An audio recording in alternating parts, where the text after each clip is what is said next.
Welcome to the Do Nothing Podcast with Rob Dubay, where we explore how mindful leaders create extraordinary cultures that impact their teams, communities, and ultimately the world.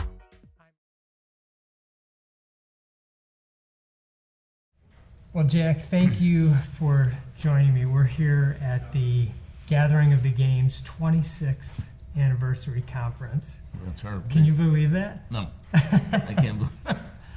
You get old fast. Yeah, well, speaking of that, you grew up in Elmhurst. Yeah. And I'm curious a little bit about your upbringing and, sort of the key things that happened to you throughout your life that kind of made you who you were or who you are. So back to your childhood. I heard that you were a little bit of a troublemaker. Is that true?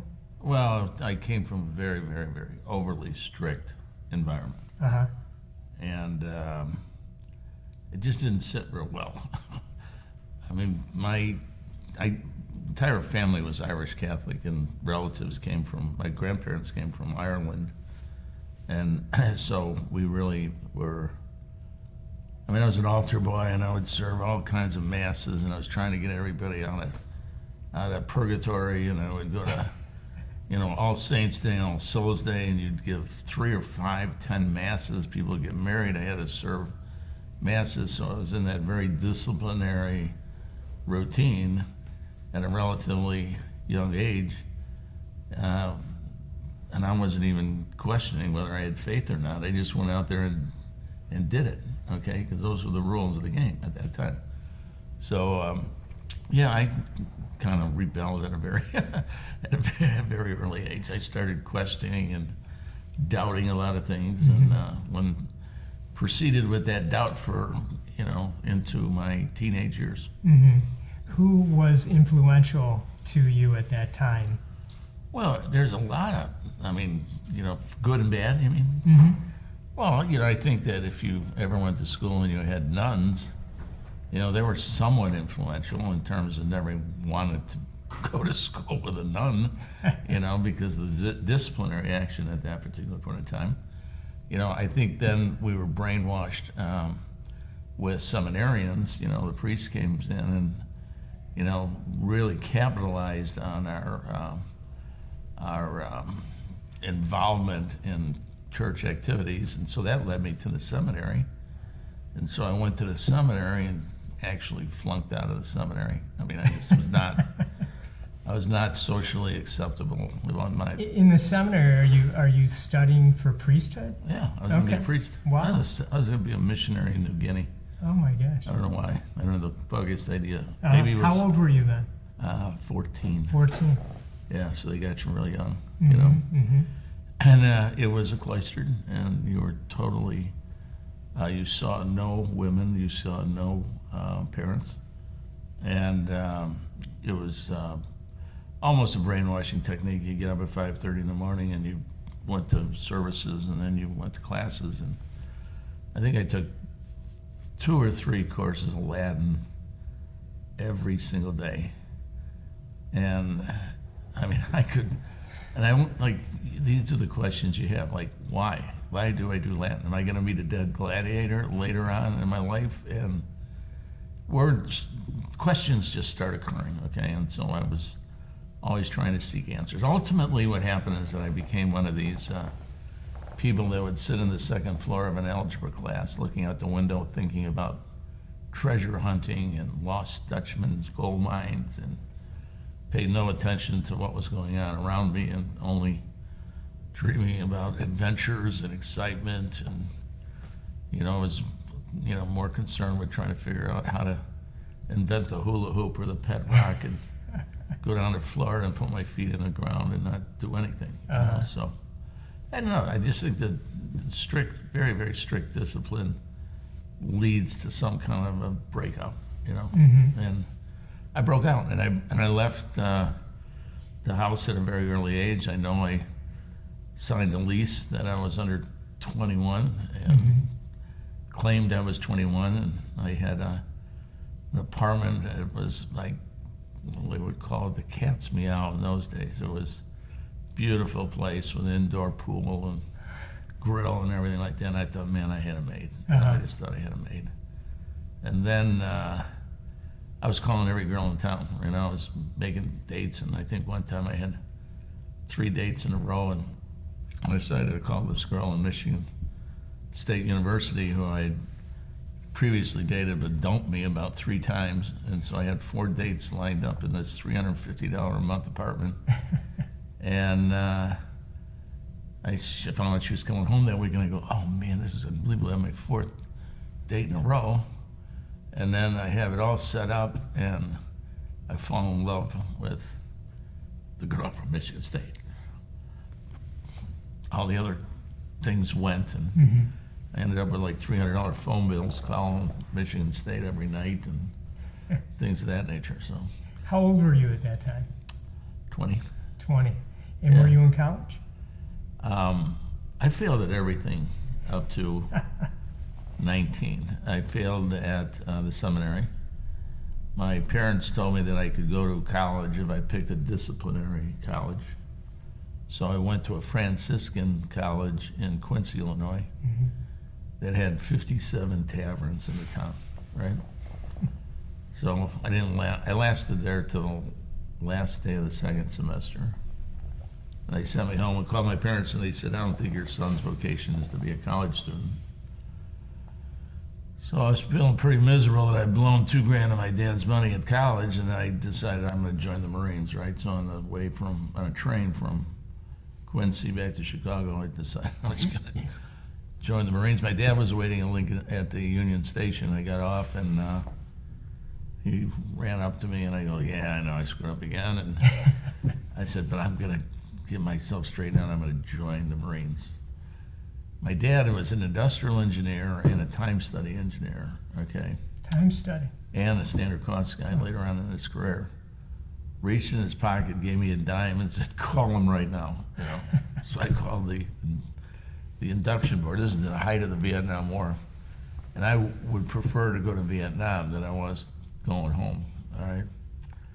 And I went down and I took the physical, and I flunked the physical for the Army, all right, for the Marines. So it was in 19, I took an inventory of my life. I said, what are you going to do when God doesn't want you?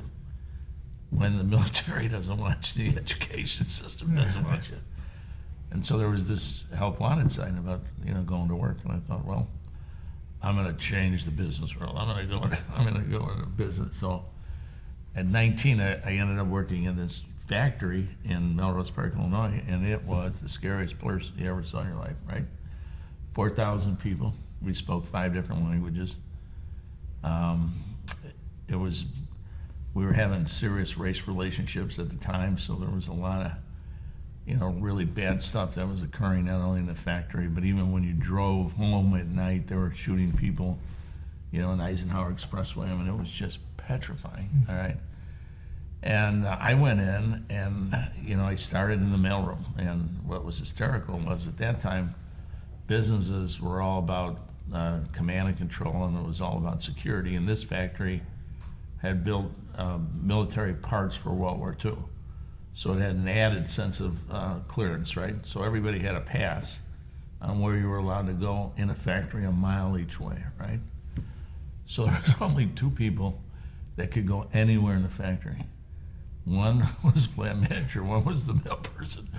So I became like the most powerful person in the company because I went from, I saw everybody every day and went to different organizations, okay, and sometimes I ran some numbers for guys that were, doing some gambling on the plant floor and things of this nature. And, I kind of fell in love with just everything that was really going on, and the job was really interesting. Even though it was the mailroom, it was a really interesting job. And then I got promoted. Well, they promoted by seniority. They didn't promote whether you had talent or not. And I started to progress inside the company because at that time, Wall Street began to analyze Fortune 500 companies by what the average age of the leadership team was. And this particular company had a really significant elderly population, which is mostly vets from Korean War and World War II, all right? And so everywhere I went in that particular point of time, I was always working for an officer, always, okay, with that kind of mindset. And I was never one of those people that fall in line with officers, okay, but they always kind of brought me back. And I finally ended up with this one guy that was in the Marines, and he had been at Pork Chop Hill in Korea, and he had an unbelievable attitude that regardless of anything that I did, I could have done one more thing, all right? I don't know if you ever had a person in your life that, you know, I mean, I would do really, really smart stuff. And then he'd always ask me one more question, you know, why didn't you think of this? Or what drove me crazy, okay? And I just built this pattern inside of me, you know, that I'll show that SOB, I'll show him that I can, you know, do these kind of things. I mean, by the time I was 22 years old, I was like controlling 5 or 6 factories in the United States, literally thousands of people on assembly lines.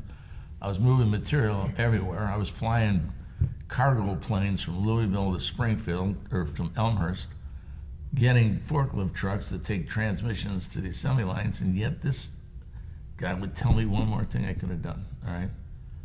And he probably was. They say that your pattern in terms of your leadership is definitely defined by the early boss that you have. You know, I've read that a lot in my travels, okay? And every time I would read that, I would keep thinking of, yeah, okay, I think I got a lot of my sense of urgency. I got a lot of my sense of you can do anything, you know, not only from the failures of early youth, but by this person really making it interesting. He can make, I mean, the most simple job, he could make it interesting and challenging, and, you know, you just want to beat the guy, right? And never could, you know, never could. But he was, in the business sense, he was probably one of the most influential. He had gotten wounded in Korea. He had a big plate in his head. And the sad part about it is he died in a suicide ward in Louisville, Kentucky. He hung himself with a towel, you know, which was really tragic, you know. But so you can see that people in it from my life are very interesting people. So when you got into this job with the mailroom, was that International Harvester? Yeah, it was International Harvester. And you had expanded your responsibilities with this? Yeah, I went up there and I became what they call a material scheduler, and which was really odd because you're scheduling 2,300 parts. That was your load, right? And every month you'd schedule and expedite. But what was really amazing is that I lost my pass. I couldn't go anywhere. I mean, it was insane. It was like, here were all these people working in all these departments, and they didn't know what was happening on the shop floor. They didn't connect what they were doing in terms of their businesses. The guy that I replaced had been on that desk for 26 years and never had been on the factory floor, okay? And it's just, I mean, how do you picture a crawler tractor or a 50-ton truck that you're buying parts for, but you only see it when you leave at night and it's out in the yard at some point, right? So that was really strange. And then I got promoted to purchasing, and then I had 26 buyers under me in purchasing, and I was the toughest purchase buyer you ever saw. I mean, I just went by the book. I didn't know what was happening behind the curtain, right? Think about bowling with a curtain, you know, and somebody says, you got 7 and 10 left, you know, and you can't see the pins. Well, so someone lost a piece or a part in that factory. This is 26 acres now. I wouldn't get the part until they told me where the part was, right? Well, I mean, I'm shutting down assembly lines, and, you know, people are waiting for parts, and, you know, I'm doing my job, nothing more, nothing less. Well, I became such a pain in the ass to everybody. They go, well, put them on the shop floor, right? Let's show them what it is. So then I went one day on the shop floor, and I became like the production controller. So I got on the shop floor, and I was walking the shop floor, and I walked by somebody, and all these guys were flipping covers over bins, you know. And I said, well, what are you guys doing? And he goes, well, somebody else all from purchasing. Okay, we hide these parts for them because you won't give us any parts, okay? Well, they didn't know it was me, And I said, well, let's go find out who that asshole is. We'll change this process and this procedure around. So I fell in love with the guys on the shop floor. Tremendous people. I mean, they were gangsters, and they were, our union stewards and our union was primarily selected by their rap records, okay? I mean, when I took over an assembly line with over 200 people on it, my head of my union committee had shot a cop in a bar. That's why they put him in charge of the union. You know, it was that tough. I mean, it was a really Local 6 UAW was one of the toughest unions in the entire United States, and I loved them. I mean, I just love these guys. Okay, and ultimately over time, I started to begin to disclose information to them. You know, I mean, the first time I went then into the shop to do production, I had 5 departments. I had 26 foremen. I had 5 general foremen, okay? And I was the superintendent. Every one of those 5 was my dad's age, okay? Now I'm like 26 years old, and I don't know jack. I mean, I can't tell you a screwdriver from pliers, and we're talking about machine tools and CNCs. You know, we're making a crankcase every 7 minutes and things of that nature.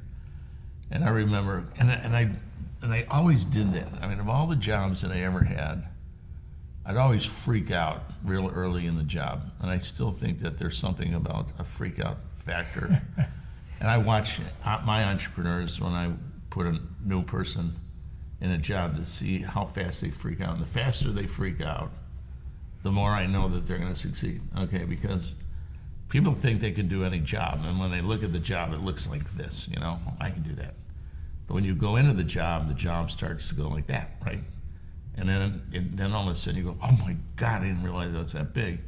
And it's at that freak out point you start coming back in again and you get control of the job. That was my 10 years and 10 different jobs, all right? So I became the superintendent in that particular area, and they had all this data, you know, but they didn't know how to use the data, and you know, the data was always in the plant manager's office, never dispersed to anybody inside the organization. The power was always into the hands of the plant manager, so the plant manager was always smart. And then when we would have staff meetings, on Friday we'd go into staff meetings, we'd have no idea whether we did our job or not, right? He did, okay? So it was like Carmack the Magnificent. You didn't go into the staff meeting thinking, am I gonna get beaten? Or am I gonna pass? And he controlled all the data. And this is the days of carbon copies, and accountants gave him the numbers right at the last minute before he got into the meetings. And they gave me the 7th department out of 7 in terms of productivity. It was the worst. I think the average production per person in the entire division, 7 divisions, was like $56 a person. And our department ran 48, the first department I had. And the interesting thing about it is that when I talked to the people, like 26 management team, none of them knew they were dead last. None of them, okay? None of them. It's crazy. So I brought them in, I said, you know, you're dead last. And they said, no, we didn't know. And then I found this, it was an Iranian programmer. And in this plant were bomb shelters, okay? Because when we were building military parks, we had to have bomb shelters. And he was working on an IBM 76, which is a computer about the size of this room, right? And I said, you know, Paul, I said, what are you doing? He goes, I'm taking all the productivity reports and I'm running them through the data cards. And he goes, I have the data for every one of the departments, all 7 divisions, and there was probably 5 or 6 departments per division. I said, you kidding me? I said, is that what I take the beating on Friday? He goes, yeah. And I said, well, why are we doing the time cards? He said, nobody believes my data. I said, you're kidding me. He goes, how accurate is your data? And he goes, boy, I'm like within 95, 96%. I said, okay, let's cut a deal. I said, you give me the data. All right. Don't tell anybody I have the data, okay? I said, how frequently can you run that data? He goes, I can run that data daily, all right? I said, are you kidding me? So I got all my guys together. I said, okay, look, we got to turn this thing around. We're at $44 a person. Here's all the hot spots. Here's all the changes that we got to make. They love the data. And then all of a sudden, the bottom started to move, right? We started to have phenomenal productivity, all right? Then we decided, well, let's gamble on it, okay? Let's take on the other 6 divisions, right? And these guys in these 6 divisions, they're all in their like 60s, and they're pretty, they know that's about as far as they're gonna go, and they know how to make their numbers, and they go home at night, and they had carts, and they still had to walk the factory floors. But so all of a sudden, we started ripping numbers off like crazy. We were 44, and then we got to 55. I mean, nobody knew where we were coming from, and then we were gambling. We were one department, heat treat, we'd all pull in like $500, and we bet department 37. We could beat them in productivity, all right? And we had all the numbers of every one of their machine tools, and we knew exactly where we were. And then our guys didn't even know they were working, okay? I mean, they didn't worry about time studies, or they didn't worry about changing standards. All they really wanted to do was get the 500 from the other department and then split it up. And we ran this thing until we got caught. And then what they did is they thought we were cheating, okay? They actually brought auditors out there, and they went in there and said, we got up to $78, okay? From 44 to 78, right? All by just making it the most interesting place to go to work, okay? And people laughed, they loved it. I mean, we would, take down a department. The king of the department was 37. He made track links. Anybody can make track links. It's just that hard, but he had the time study in his favor. So the day we took him down, we took our real heavy set general foreman, we put him on a bike, and he rang his bell all the way around the department, just ticking him off, And that's what all the people love. They had this tremendous spirit, I mean, they didn't even know they were working because they were playing a game, And the whole company went from like $58 to $63, $64. All right, and they found out that we were all doing it as a result of logic and smartness, and these guys were brilliant, okay, but nobody tapped their intellectual capacity, okay? Their skill sets, they were tool and dies, they were Finns, they were Germans, that's who built the manufacturing world, and they came out of maybe tool and die, and they became a supervisor without any skill sets in terms of supervision. So we just replaced the whole philosophy of looking at business as a game, looking at it as having fun, and we flipped it. And did you start calling it a game at that time? Never the great game of business, But yeah, we played a lot of games. You just would call it, we were just playing games. Yeah. And we could do anything. We could reduce scrap, okay? We could reduce turnovers, and there was so weird. Like we brought in this one piece of equipment, and we were making one crankcase per one person. And then this new equipment, we could do 125 crankcases with 7 people. That was productivity at the time, right? But the process was that there would be no rework at the end of the line, which was crazy. So they time studied it to have tool changes during the day, okay? And what they didn't realize is there was 1,452 machine tools on this line, and nobody knew when they were going to fail, okay? So what we figured out was that the time study was so bad, and this was like making only $38 a man. So we figured out how to be able to do the tool changes on the third shift, all right? Let them run like hell, change the productivity and the standards. Just real smart stuff, I mean, you go down to the people and say, okay, what do we got to do to get to 60? What do we got to do to get to 70? They tell you. Like my job was very simple. It was, you tell me what you need to get it done, and I will get you the tools to do the job. That was my role of leadership. I can't run that machine, okay? I can't, tell you guys, you got 30 years in this particular industry, okay? But whatever you need, I could get, all right? And I had spent a previous career because I was young, and remember, the company was trying to knock down the average age of leadership, all right? So I was like in the right place at the right time. When you're 19, 20 years old, and they put you in a management position, okay, it just brings down that average, right?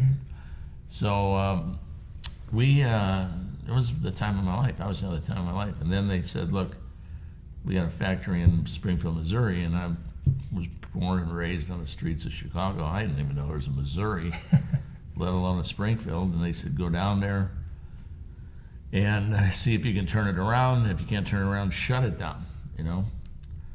So my wife and I packed up. We had, you know, a baby, and I had one on the way, and we went down to Springfield, Missouri. Knew nobody, you know.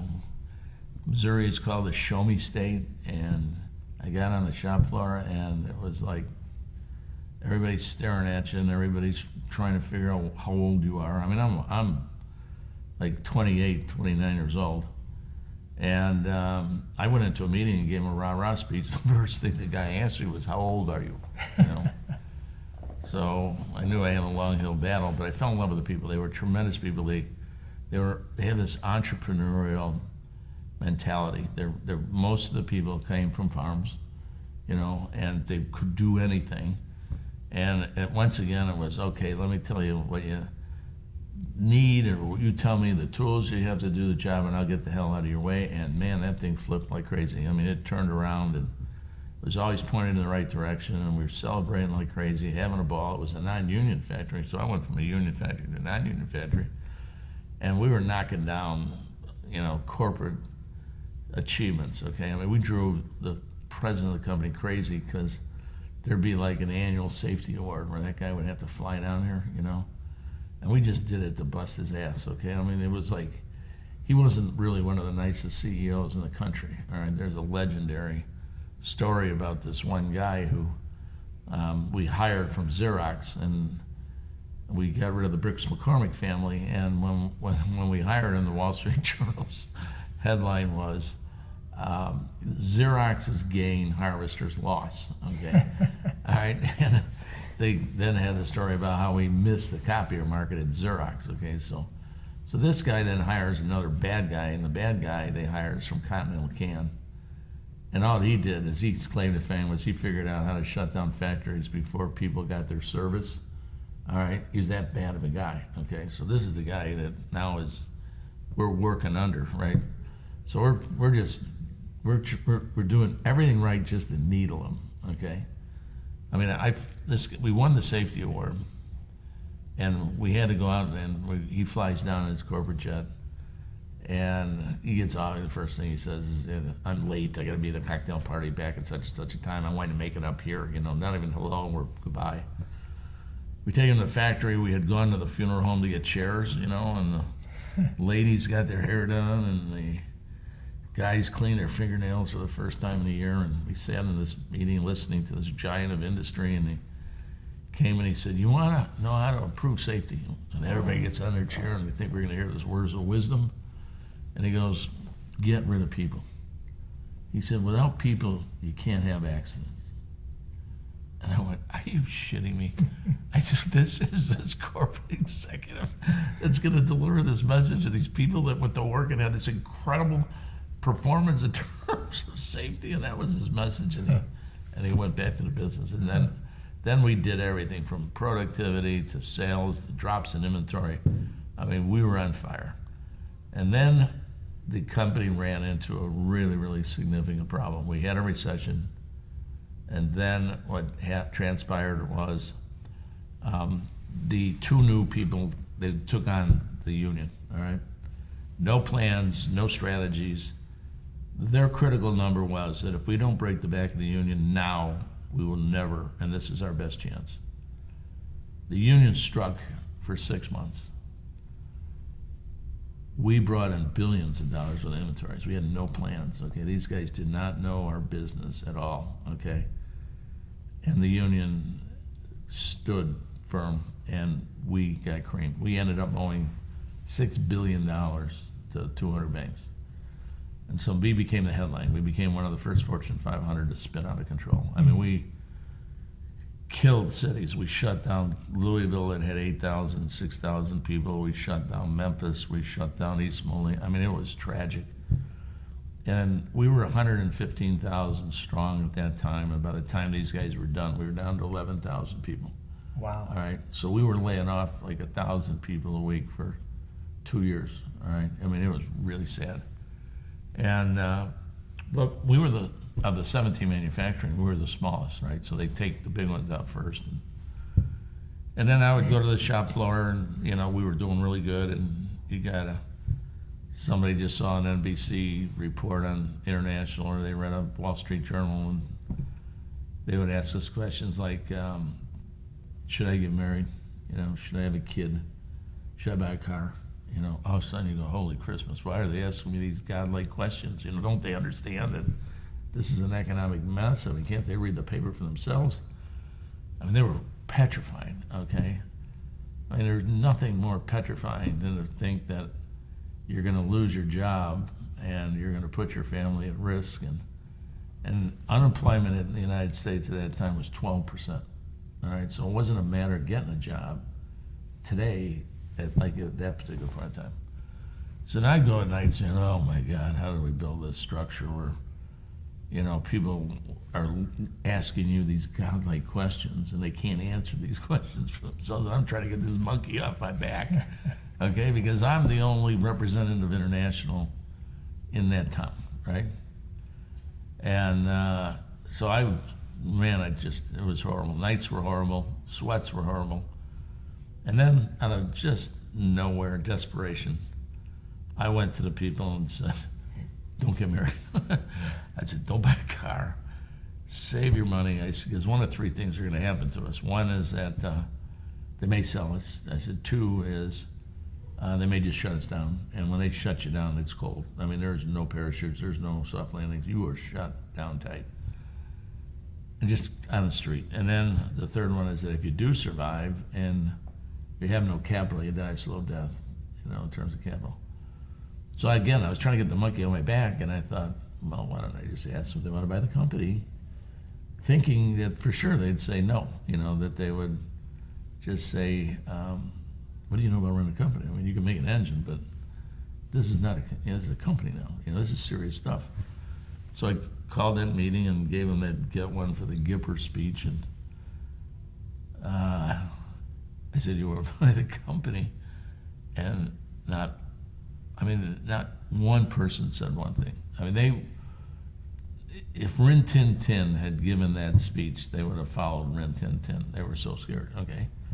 So I thought, are you kidding me? I said, don't you want to ask any questions about whether we're capable of doing this? And I was just looking for an out. I was looking to get the satisfaction of saying, well, okay, I tried, right?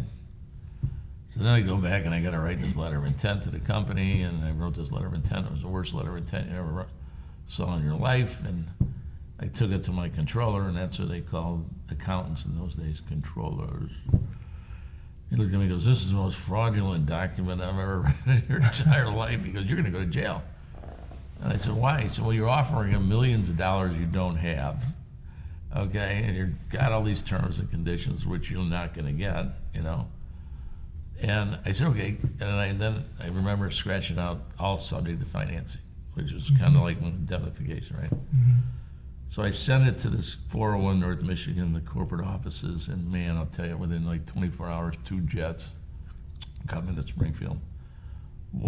One is the corporate auditors, because they figure we're screwing with the assets, right? And the other one is psychiatrists, right? Because they think we're going to give Kool-Aid to all the people on the shop floor, because who is crazy enough to try to buy a factory where interest rates are at 20%?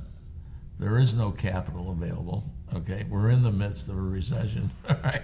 And it's the worst time in your entire life that you would expect someone to make an offer in a business. So we passed both tests, and we wait and wait and wait, and we hear nothing. And then one day, someone calls me up and says, you're in the Wall Street Journal. And I said, no. He said, yeah, you got a tombstone. The company has now published the fact that you're for sale. Never told me, right? So I called my boss, and this is like my 7th boss in a year, because they're laying everybody off. And I said, are we for sale? He goes, oh, I forgot to call you and tell you. Oh, great.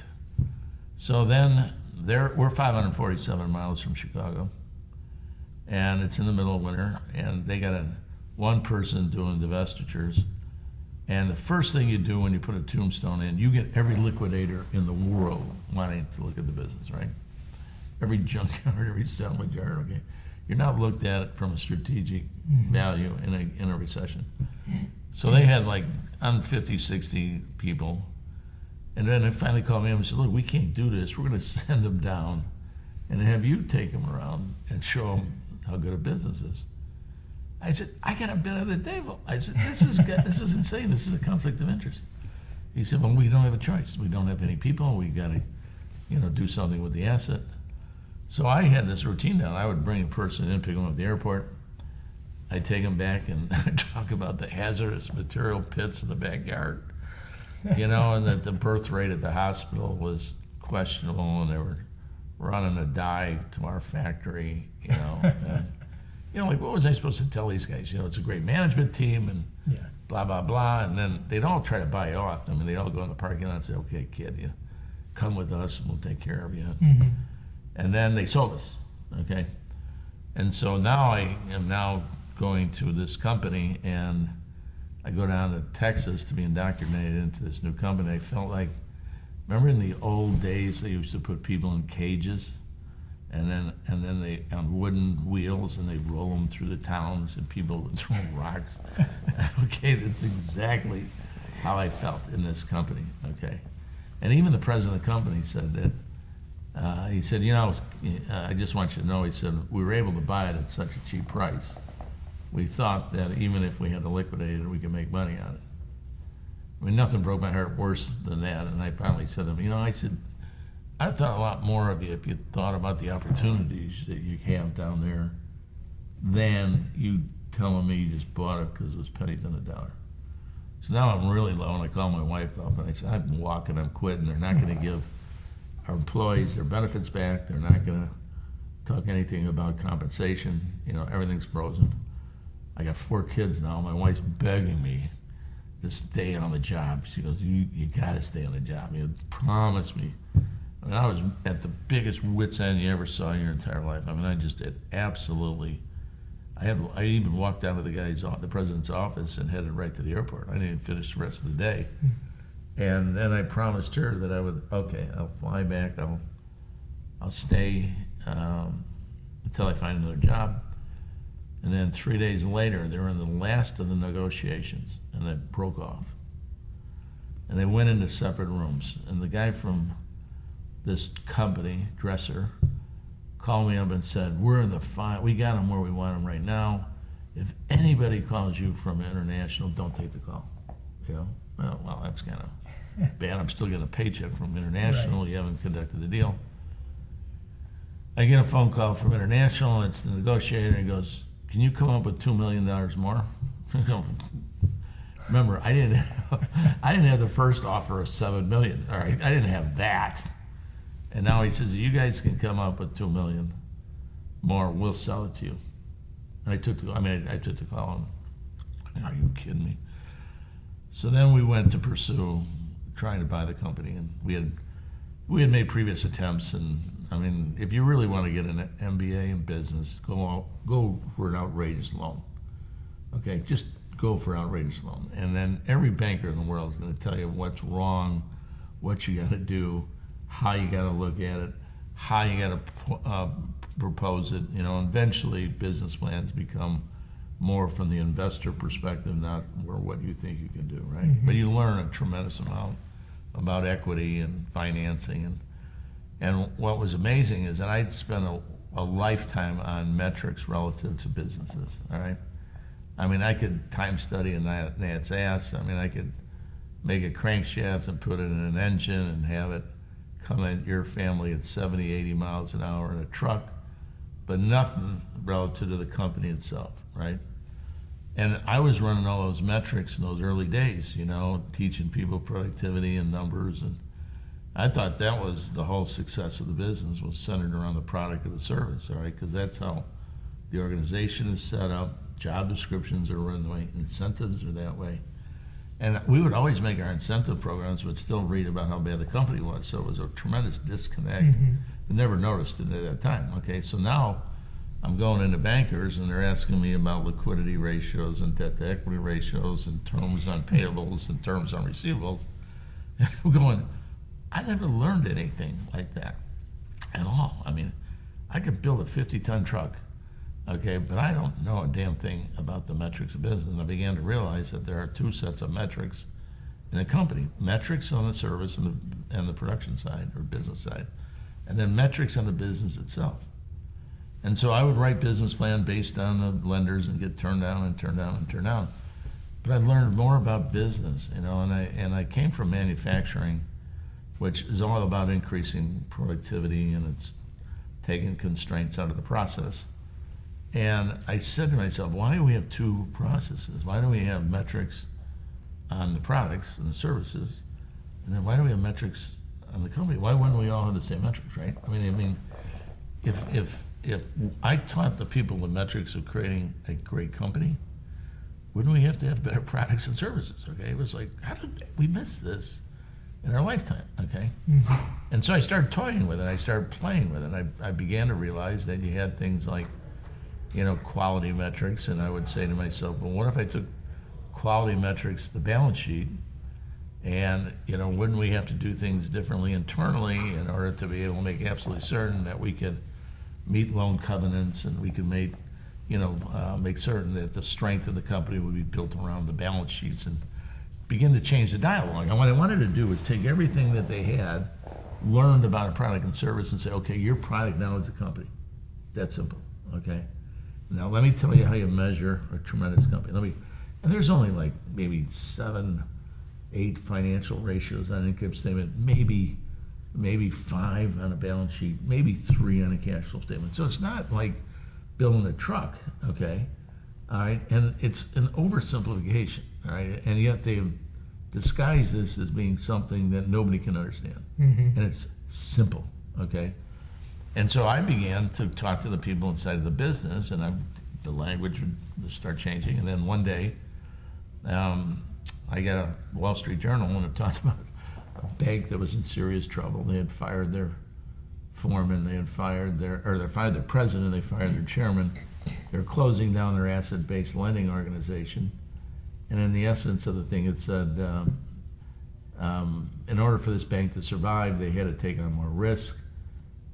They had to get a higher net interest margin. I could speak the language at that time, and that meant they had to buy risky loans. And I said, this is the bank for us, I mean, why was I going to safe banks, all right? I mean, why didn't I start with bad banks? And I'd say to myself a lot of time, bad banks are bad banks for a specific reason, right? So I went to this bank and I said, I hear you're booking bad loans. I got a doozy for you. And by divine intervention, we rolled this thing into a $9 million loan. We only had $100,000 worth of equity. That's all the money we could raise at that particular point in time. And it was everything we had. I mean, that's all the bank really cared about, is that they had enough to make certain that if anything went wrong, we could resell the company or secure the company or things of this nature, but we had a chance. And so from that one day, February 1st, 1983, we were on our own. We started the entire process of sharing financials. We did not, and I never wanted anybody to ever come and ask me whether they should have a baby, they should have a kid, they should find another job. I wanted them to read a balance sheet, and when they could see that you had a debt to equity that was 0 to 0, or you could take those 3 or 4 elements, you knew you were working with a secure company, okay? That you could read it, you could answer that godlike question yourself.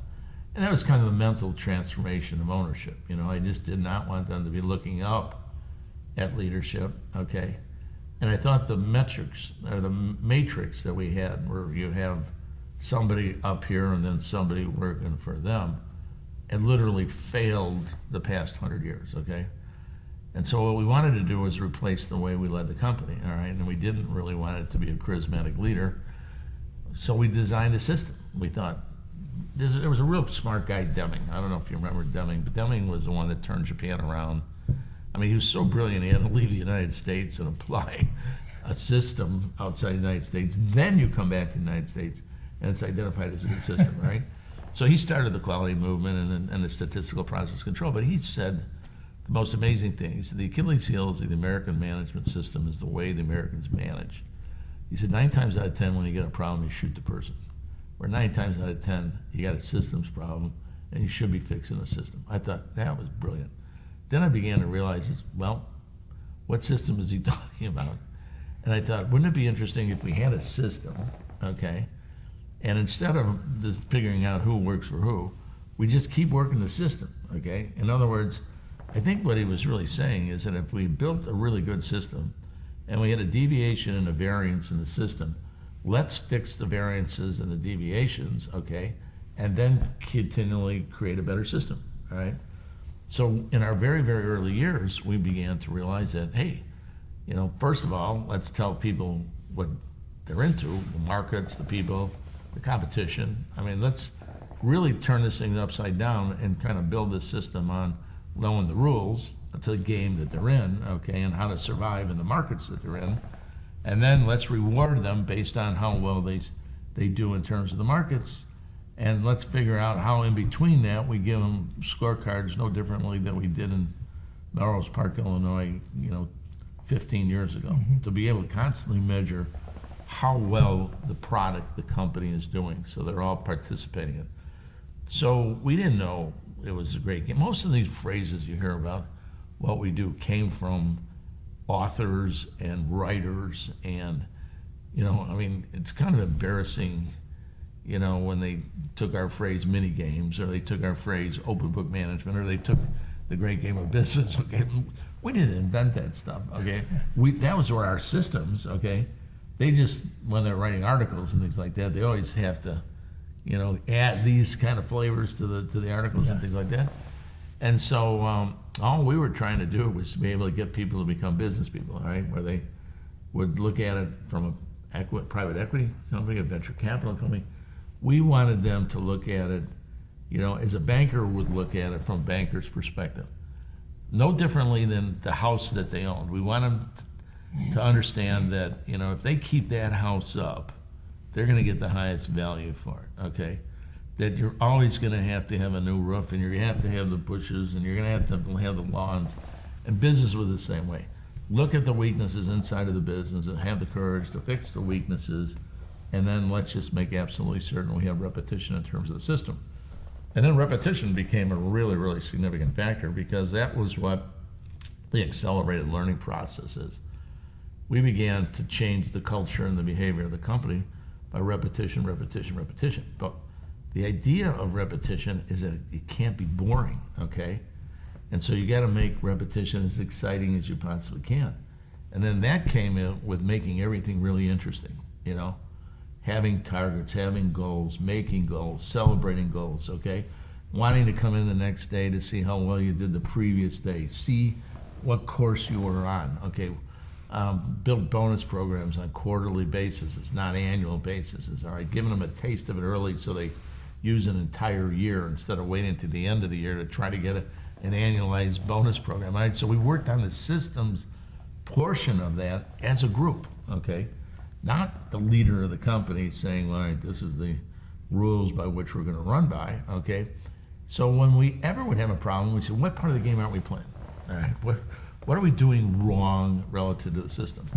And for 35 years, it has had just a remarkable success. I mean, we don't look at things that people look at, okay? You know, scalability is a big thing right now, okay? And to me, scalability is killing more companies than anything, okay? We looked at building value in the company, not trying to build $1 billion company, okay? I mean, we looked at every move that we make, did it build the value of the company? In other words, in our early stages, we were in the truck market.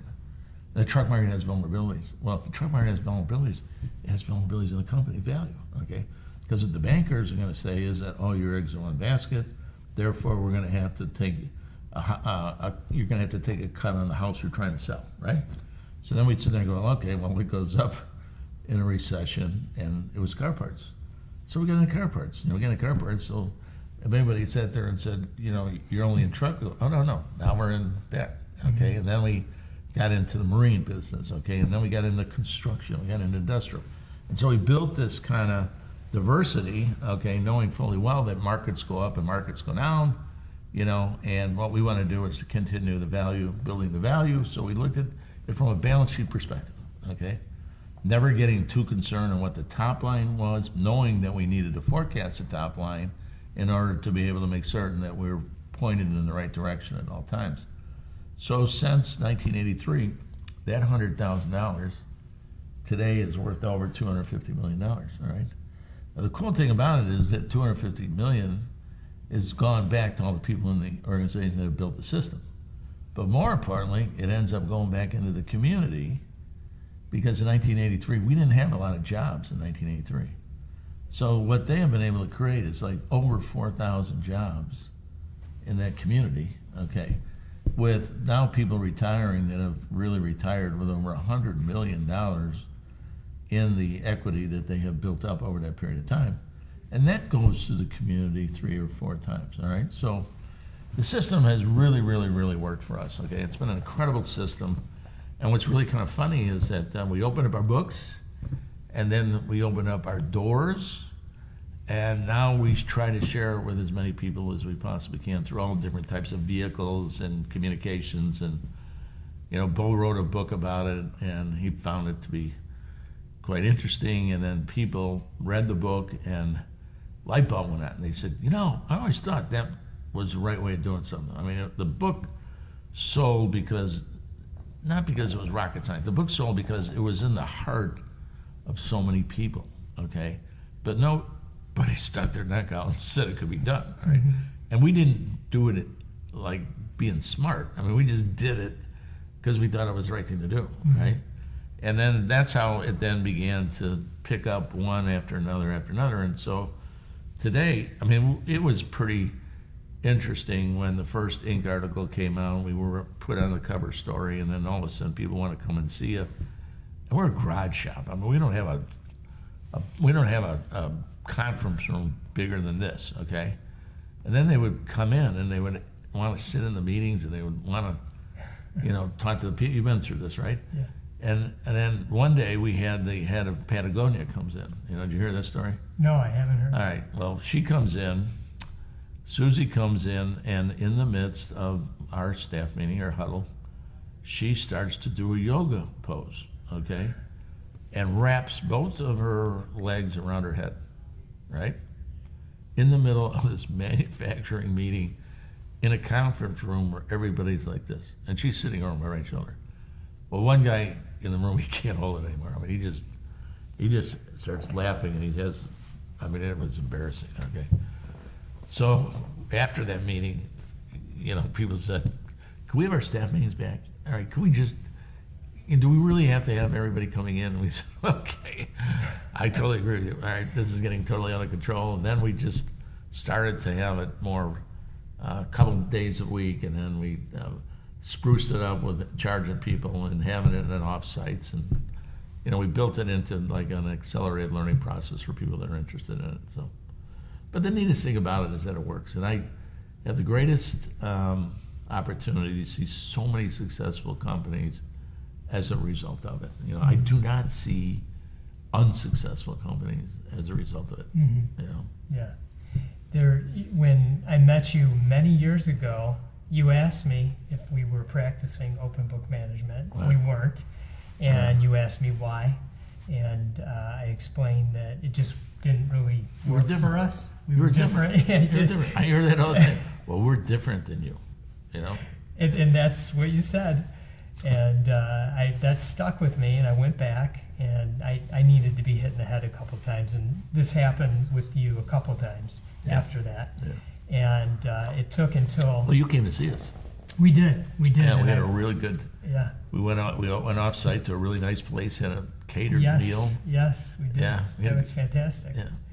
And I went back and I just said, yeah, we have to do this. Of course, we were experiencing a downturn in our business, and I didn't know what else to do. Right. So I said, let's do this. And that was really the turning point for us. And I really appreciated the way you handled it with me in sort of a very, you weren't trying too hard to convince me, but you were saying the right things. Smiled. I think Smile and snicker. I think, no, okay, all right, maybe it's a snicker, but I always thought it was a pretty sophisticated smile. I mean, I always thought, like, you don't know, kid, you know, there'll be a day when you realize you can't solve every problem, and you're going to have to give it to your people. Yeah. Okay, and they better be ready. And if you haven't made them ready, it's going to take a little bit longer, to get it fixed what it is you want to get fixed. But I think that one of the things that I remember very distinctly about it was, I think I asked you, does your balance sheet look any different than my balance sheet? Right? I mean, isn't the balance sheets kind of the same? They haven't changed since the 1400s. Do you have assets? And I said, I do too. It's interesting.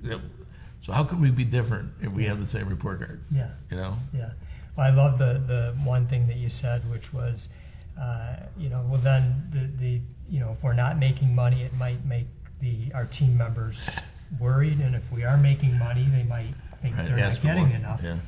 And I remember you saying they already think that you're making more than you are. Absolutely. And so, and I think in sharing that, it was so empowering to the team to see what shape we were, and as a company, we were healthy, but we weren't knocking out of the park like many people thought we might have been. So that was a really great thing for us to do. And I just was able to read the book and follow along. Actually, we didn't have a budget to bring in somebody at that time. So the book was incredibly impactful from that standpoint. Well, that's what Bo Burlingham is probably one of the greatest business writers of our time. Yeah. Okay, truly is. Yeah. And he is also a pain in the ass when it comes down to extracting the most minute details. You've been with him many times. While he continually insists on answers and explain it in ways such a... This guy? Yeah, this guy. To learn more and join the conversation, please visit donothingbook.com. And if you haven't yet, leave us a rating and a review. Your feedback is what keeps this show going. Thank you.